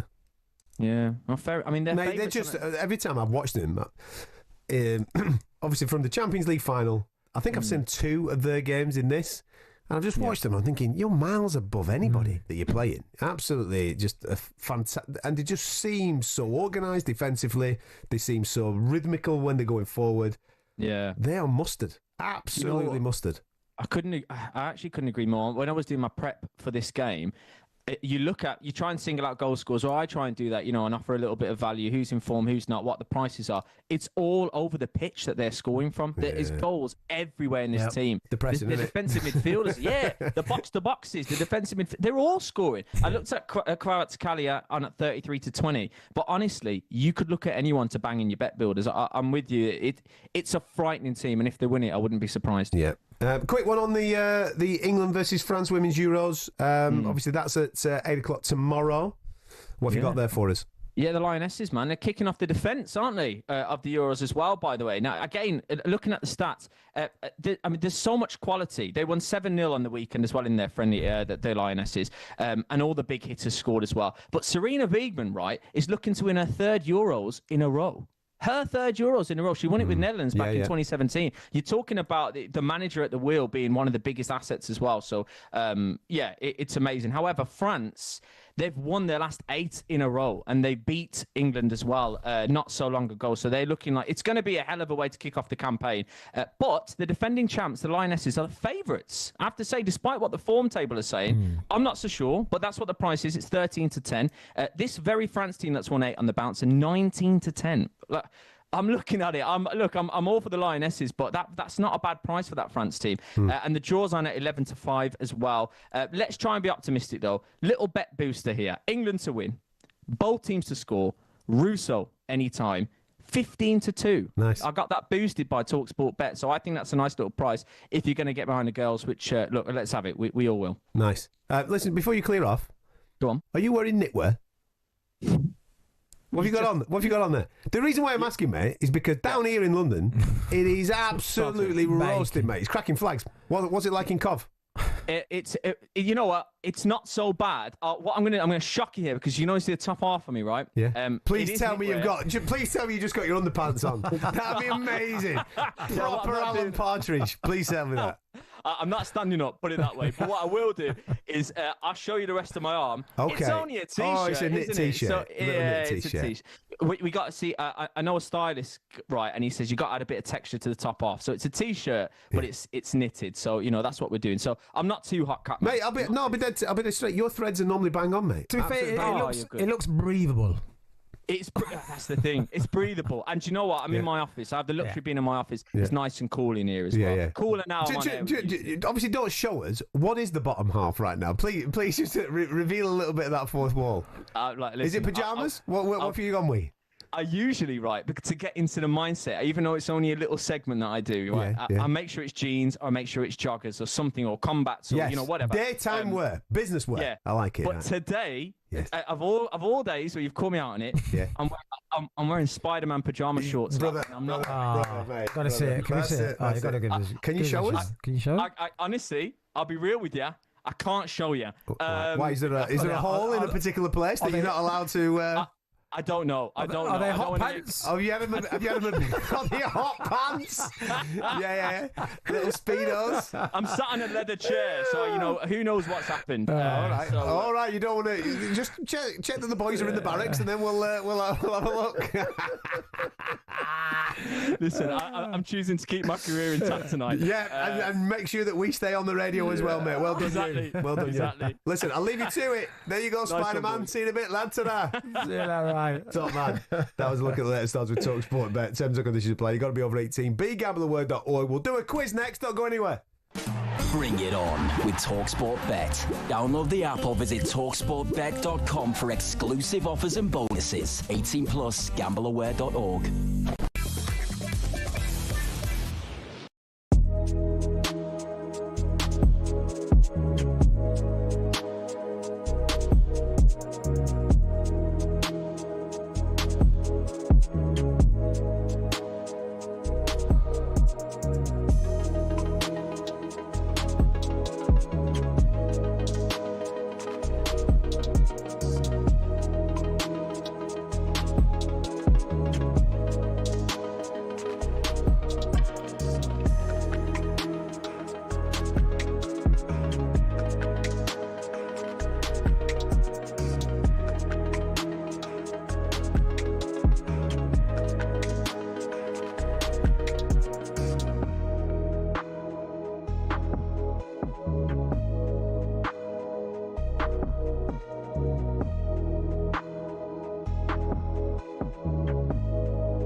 As the football world continues to process the tragic death of Diogo Jota and his younger brother Andre Silva, tributes continue to pour in on talkSPORT as we honour and remember the life of Liverpool's lad from Portugal. Liverpool legend Mark Lawrenson's praised Jota's impact at Anfield. I would call him a 100%er. Yeah. Which we used to do in our day. If you were a top player and, you know, the talk was about you, just go 100%er.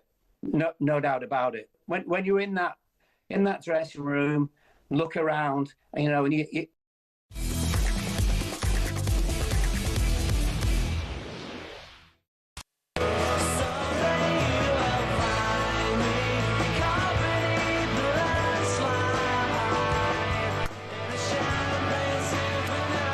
mate. Back to the proper tunes now. Are you an Oasis fan, Jack? I am. Excellent. Have you got tickets for any of the shows coming up? I don't. Did you You're try? not a fan then? Did you try? There was a lot of issues, a lot of waiting. Yeah, I get it. If you've tried, mate, every man and his dog wanted a piece of the pie. Mate. Yeah, that's why I didn't try. Did you try? Did you not? Did you go online and have a look? You know what? I'm not a big fan of like festivals, concerts, and stuff like that. But you're not a big fan of fun. How dare you? You don't like going to gigs? Not really. Oh my god, what's up with you, man? What's up with you? Like if I had the choice. Yeah, you'd watch Glastonbury on the TV at home, would you? No, I didn't watch that. No, if I had the this choice, year was a bit rubbish. Go on. If I had the choice, game or gig, game. Yeah, most people in this building would probably choose the same thing. I'm just saying. Yeah, but that's the nature of this building. But you know, it's nice to go to a gig every now and again. You want VIP, don't you, pal? No. Yeah, you do. You want to be in a box. You want to be in a box with your own chair, nice and chilled. Give us a shout when main event's on. I'll come out and have a look. Look, all I'm saying is it's easier to get a drink that way. There you go. Yeah. See, there's his priorities. Fair, I've only ever been to 2 gigs in my life. Right. Right. How old are you? I'm 29, turning 30 real soon. Yeah, your 30th coming up. Yeah, I knew it was this year at some point. Right, so you're turning 30 this year. You've been to 2 gigs in your entire life. Yeah. What are they? Please. I'm thinking Spice Girls. I'm thinking Aqua. Look, I've got a great quiz here. Come on. Gosh, shit. One of them is fine. Blink 182. Right. That was great. I don't mind that. That's all right. That's guitars. That's a little bit of, a bit of fast pop punk. Yeah, I'm with you. And now the second one, please. What is the second one? It's not as bad. You Me at 6. It's all right. You Me at 6. Yeah. I think I know some. I think I know somebody connected to that band. That's all right. Why those two? Well, I went with my mate, Brixton Academy. I was thinking, yeah, this is gonna be great. I looked around and I was like, there's not many blokes here. Yeah, it's very. What is it? 12-year-old girls that were knocking about, singing around with them. Well, lads. it wasn't 12-year-old girls, but I was just like, it's very young. It's filled with Mr. Demographic here. Yeah. Okay. Not young, but like there was just more girls and that's put you off going. No. There's not enough beer drinkers here. What's going on? I'm not having any of this. No, because I went to Blink 182 afterwards, and that was amazing. Okay. Where was that at? The O2? They're quite a big band. That was the O2, yeah. All right, okay. But this is years ago. This was 2012. And then you gave up. So you've had 13 years of no band. You've not been to a gig in 13 years. Yeah, I don't know. Jack, come on, man. You live in London, mate. There's loads of money. I don't live in London. Well, just on the outside. You live in Essex, right? Yeah. But you can get into London in, 25 minutes? Or whatever. Less than. You can speed in on quick train. Yes. You've got loads of wicked places here. You've got the Roundhouse. You've got all sorts going on. What's the matter with you, man? It's just not my cup of tea. Okay. Right. All my mates go to festivals, and I'm just like... Is there a particular artist that you like to listen to? I've obviously got multiple artists. Go on then. Who's on your Spotify? Who are you listening to? The Manor. French the Kid. Oh, he's that guy. Right. Okay. You're that guy. He's that guy. He's that guy. Okay. What do you mean? No, I'm just saying. No. You're cool. What do you mean? I only listen to cool stuff. I listen to everything. Okay. Yeah, like 1 minute, like there's been times I'm leaving this show, I'm putting a bit of 80s on. Good lad. That's what it's all about. I'm putting a bit of Motown on. Oh, a bit of 90s. Hey. Then I'll put a bit of Blink 182 on. Oh. And then I'll go back to a little bit of rap. Okay. Yeah. Eclectic. I don't mind that. I don't mind a bit of anything. Don't mind that, mate. Fruity taste. Yeah. What have you? What have you got lined up for us on the quiz tonight, mate? So I've got. To be honest, there's no theme. There's no theme. Hang on a minute. Were you about to try and sell us a theme then? Yeah. You're going to make a theme up, but there's no theme. There's no theme. You just got a good quiz I question. I feel like it's a decent. Right. listen, if you're out and about with your mates this weekend, maybe you're going to an Oasis gig tomorrow back in Cardiff, maybe you're going to a festival, something like that, maybe you're just going down the booze and having a little bit of a chat, or you're sitting at home and you want a WhatsApp football quiz question. Here we go, this is it. So I've got a list of 11 players here, top 11 players with most clean sheets in Premier League history.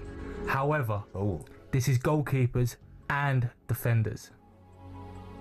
How many? Top 10? Top 11. Top 11. And stats for this only started from 06-07 Oh onwards. my God, you can't do that. Well, it's just where there's... I can't have You can't have the top 11 clean sheets of all time ever, but it only starts in 2006. Look, technology's changed. This was when it was recorded. Oh, okay. So what the question is from 2006 onwards, yes? Yeah, if you put it that way, yeah. From 2006 onwards, can you name... Top 11 players. The top 11 players. Defenders and goalkeepers. With the most clean sheets. With the most clean sheets. In Premier League. Yeah, that's what I said. Yeah. From 2006 onwards. So forget the Peter Schmeichels of this world and all those types of characters. Yeah. Right? Forget them. 2006 onwards. Correct? Correct. Right. All right, so is it not fair... Roll the tension. Let's get going. Is it not fair to say, whatever the goalkeeper is, they will be the defender? It's going to be highly likely. Yeah. It's going to be highly likely. Right? So top 11, right? I'm just writing my numbers down there. 03717 223344. You get what he's trying to do today. He's trying to catch us out, right? It's not all time. It's from 2006 onwards. So think of those. 2006 onwards, I'm thinking the likes of the Petaceks of this world, mate. I was about to say that. Yeah, you can have that one. Do you fancy that one? Yeah. I mean, Chelsea were quite solid, weren't they, back in the day? Shall we go with him? We'll go with a Petacek, lock him in. Bosh! What is it? Number one on the list. Yeah. Yeah. Most clean sheets in Premier League history. Go on then. 161. No, most clean sheets on your quiz, right? No, actually, I think he's in general. 161. 161 clean sheets. That's a lot, to be fair. Right. Do you reckon any of his defenders have got in there, Jay? Well, JT was always... Do you reckon he'd be in that? Well, if we're looking at top 11, surely you should make that list somewhere.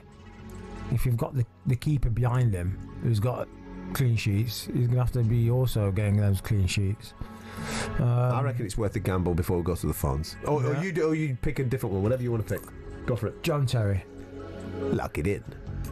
Bosh! There's been a slight error with the quiz. Oh my God! We're only 2 answers in. It's a top 10, not top 11. All right, okay. All right, top 10. So is he number 10 then? Terry's not. What is he? Terry is fourth on the list. Okay. Fourth. With what? 130. Why did you change the numbers all of a sudden, by the way? Did you miscount? You miscounted from 1 to 10? No. When I put the players on, and then just gave another double check and I went, he's not a goalkeeper, he's not a defender. So just scrubbed him off. Keep it in if you want, mate. Oh no, take him out. I mean, I looked at him and I thought, God, I don't know if they're getting him. If you've specifically told us defenders and goalkeepers, and there's a defensive midfielder on there. Yeah, I mean, I just had a quick glance and I had to just quickly look again. So was it Claude Makelele? No, it wasn't. It wasn't. It wasn't. Just for reference. Okay. Do you want to guess? It's getting taken out. Yeah. Okay. I'll keep going with it. Got it. So it's a defensive midfielder. Yeah, he's a central midfielder. Yeah, I'd say so. Most appearances in Premier League history was Gareth Barry. Yeah. Is it him? It might be. Hey! We'll have that. Anyway, let's get on the phone, shall we? Chris, how are you, buddy? I'm good, mate. I haven't spoken to you for weeks. Well, listen, I've been out and about, mate. I've been doing bits with various jobs that I've got. So, how's the karaoke been going? I've been out and about as well. Been gigging, been schooling with the day job and everything. Just before I give you my suggestion, I saw Oasis back to back, Main Road, 95. Loved it, and to this day, probably two of my favourite nights. Absolutely loved it. So you did Saturday and Sunday? Pardon? You did the Saturday and the Sunday? Yeah, I did both nights, yeah. Mate, jammy, man. I just got to do the Saturday. It was, and to be honest, mate, it was both of them were privileged passes, they were media passes. I'll be honest, they were actually. But I saw, I can't remember which night it was, but Liam and Noel, they almost got into a fisticuff on stage. Well, that was the 1990s, man. That's how they used to do it. Beautiful. It was That's what it's all about, wasn't it? It was just before they did my favourite song, which is Whatever. Great song. Unbelievable song. But my other big 90s band, M People, I used to always love seeing M People live. Manchester, mate. At the old GMX, I would always wait for the tickets because the ones that were the second to last night, because they've always had another night on. So I would always get the ones to the second to last night because that would be like the real crowd. And Mike Pickram was just absolutely amazing. He was just such an amazing crowd pleaser. Have you got any plays for us, Chris? Well,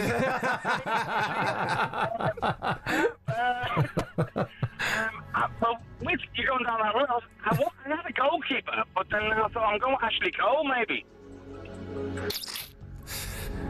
Was it Invincible era?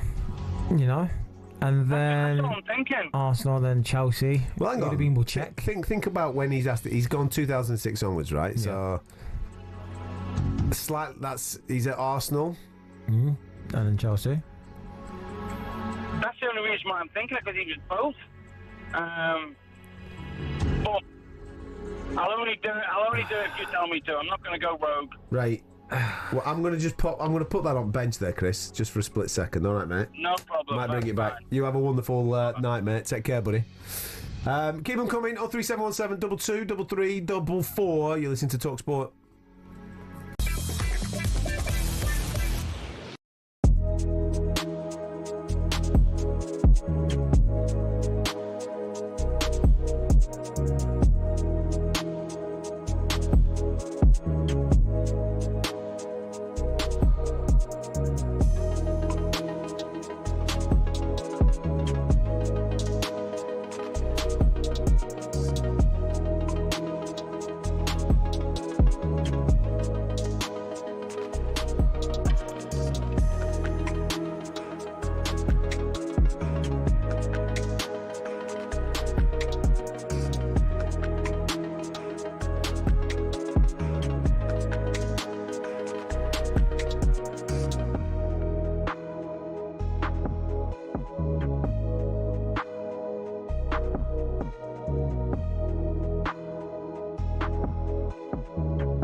Right, let's get back to the phones, shall we? If you just joined us, since 2006, can you name the top 10? He's changed it now, he's changed it. Top 10 goalkeepers, defenders with clean sheets in the Premier League. So it's since 2006, all right? So wipe out the Schmeichels and the David Seamans and all them types of people who were in the world, and start thinking about the Petr Cechs. He's already in there. You've got John Terry, who's also got in there. Can you think of any more? 03717 22 33 44. Tom, how are you, mate? Very well. How are you? Been a while. Great to have you on the show, mate. What's going on? Yeah, on my way back from work. What have you been doing tonight, mate? I'm a wedding photographer, so I'm all over the place. All right, mate. Has it been a good gig today? Oh yeah, it's been all right. Too much rain though, but it's been all right. Too much waiting? Too much rain. Oh, rain. Sorry, mate. I thought you said too much waiting. Yeah, listen, that can play havoc, you see. Was it raining today? Up north? Yeah, he's up north, isn't he? Oh, whereabouts he's up north, mate. It rains up north. It's lovely down here. It's cracking flags down here, mate. You should have got the wedding moved to London. It's sound. No, it's been pouring down since 6 p.m. here, so. Oh, mate. Where are you, Tom? In Manchester. Oh, that says it all then. Yeah, it's proper. Oh, Manchester loves rain. Tickets for next week. Good lad. Which one are you going to? Wednesday. Eton Park. So a week on Wednesday, isn't it? Is it 16th? Is it something? Whatever. Right. 16th. Mega, mate. Have you seen it before? No, I've not. Oh, mate, you're in for a I always treat. said if you ever get back together, I'd pay over the odds, and that's what I've gone and done. Mate, listen, a lot of people pay over the odds, but it's a lifetime experience, man. Go and enjoy yourself. I'm sure you'll have a whale of a time. Right, what have you got for us on this quiz? David De Gea. He has got a lot. He has got a lot. I reckon that's the right answer. So go for it, mate. Yeah, lock it in. Bosh. Well done, mate. What is it? Second on the list. Ooh. 147. Ooh, 147. Great work, my man. Great work. Cheers, buddy. Lee, how are you, mate? Yeah, I'm good, thank you. Excellent. What are you up to, Lee? You been working tonight? Yeah, working, just on my way back. Good lad. Right, come on then. Let's get this quiz answer. You might want to park this. I'm not sure. I like that. I love the confidence, I love Lee. the confidence. Come in. I'll give you one for the bench, lads. Go on. Carl Walker. It's not a bad shout, that, you know. That is not a bad shout. I tell you what. Do you know what? I tell you what. If Edison's on that, I'll take Carl Walker. Would you take Kyle Walker over Ashley Cole? Yeah. Yeah. Yeah, I would.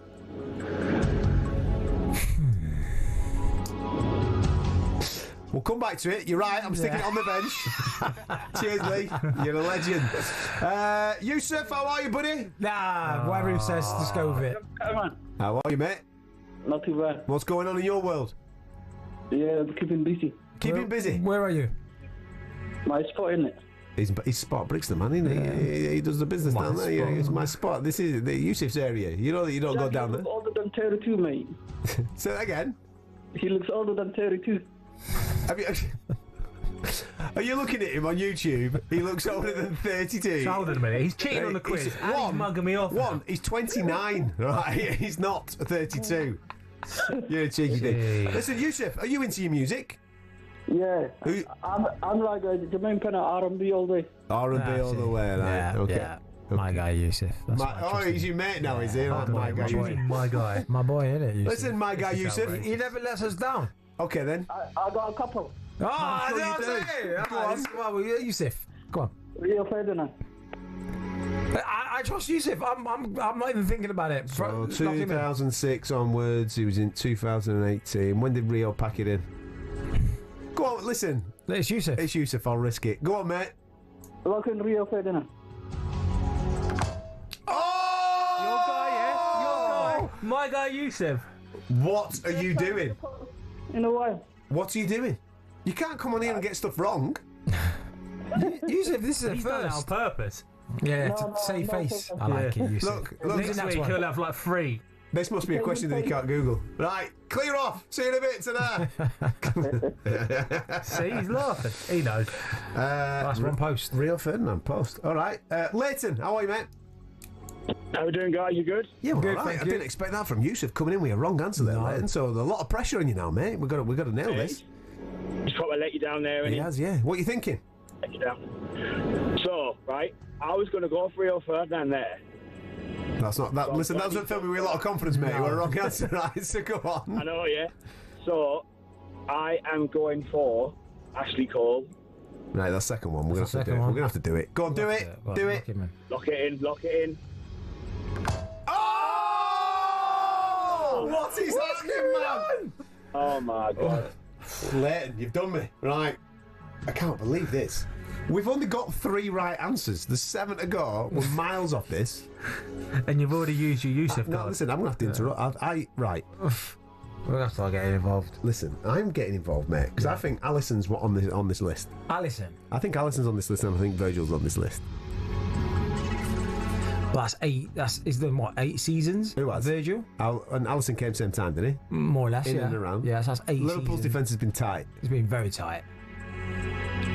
If I go now and I lose, this is going to be filthy. Look, if we're looking at 4th is 131. Alisson, ooh. 8 seasons, man. Are you telling me that he's not done 100 clean sheets? I only would have done one was Southampton. Virgil? Yeah. I didn't get any clean sheets down at Southampton. They could have got 1 or 2. I'll tell you what, Yusuf's a Liverpool fan, not different Yusuf. Yeah. Yusuf, how are you? I'm okay considering, yeah. Good, man. Are you on board with the Alisson shout or not? Yes, about not sure. Of all time, were you talking? No, it's 2006. Forget all time. Forget all time. 2006 onwards. Why? What did you have in your mind? I had another goalkeeper who did play for Liverpool once in a time, David James. No, it's not. It's too old. Too early, man. He'd have been I don't think he would have featured from 2006 onwards. No. Yeah. Right, I'm gonna take charge. Go on. It'll be. Other than that, I'd go for Van Dijk. Right. Listen, I'm taking charge. Van Dijk plays probably more games than Alisson. I'm taking charge here. Yeah, you ready? Yeah. You ready? Go on. You gonna throw a curveball? No. Alisson, lock it in. No, don't lock it in. I've locked it in. I've said it. Van Dijk. Alisson's not on the list. No.